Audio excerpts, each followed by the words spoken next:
बहुत समय पहले सोनपुर नामक एक सुंदर नगर में एक बड़ा सा महल था। इस महल में राजा वीरसेन अपनी रानी और बेटे युवराज अर्जुन के साथ रहते थे। महल के बारे में बहुत सी कहानियां प्रसिद्ध थीं, लेकिन सबसे मशहूर थी महल के छुपे खजाने की कहानी। राजा वीरसेन जीवन भर न्यायप्रिय और दयालु रहे। वे अपने बेटे अर्जुन को भी यही सिखाते थे कि मेहनत और ईमानदारी ही सबसे बड़ा खजाना है। एक दिन राजा बीमार पड़े और अर्जुन से कहा, बेटा, हमारे महल में एक छुपा हुआ खजाना है, लेकिन वह इतना खास है कि कोई ताकतवर राजा भी उसे पा नहीं सका।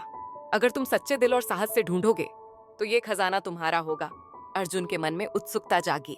उसने सबसे पहले महल के पुराने तहखाने की तलाशी ली। उसे हर जगह सिर्फ धूल, मकड़ी के जाले और कई ताले मिले।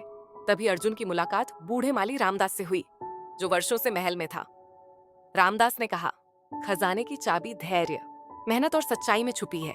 अर्जुन रामदास के साथ महल के बाग में रोज सुबह फूल पौधों की देखभाल करने लगा। एक दिन उसे बगीचे के एक कोने में मिट्टी में एक पुराना संदूक मिला। संदूक में ताला लगा था और उस पर लिखा था, जिसने प्रेम और दया से सेवा की है वही असली खजाने का अधिकारी है।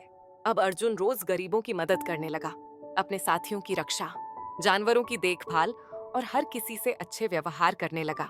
कुछ ही दिनों में महल, बगीचा और पूरा नगर खुशियों से भर गया।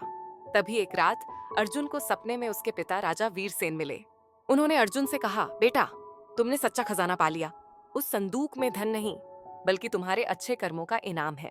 अगली सुबह अर्जुन ने संदूक खोला तो उसमें एक छोटी सी सोने की तख्ती थी, जिस पर लिखा था, सच्चा खजाना श्रम, दया और सच्चाई है। अर्जुन बहुत खुश हुआ। उसने वह तख्ती अपने महल में सबसे सामने रख दी, ताकि हर कोई देख सके कि असली खजाना हमारी अच्छाइयों में छुपा हुआ है। कहानी से शिक्षा, मेहनत, ईमानदारी और दया सबसे बड़ा खजाना है।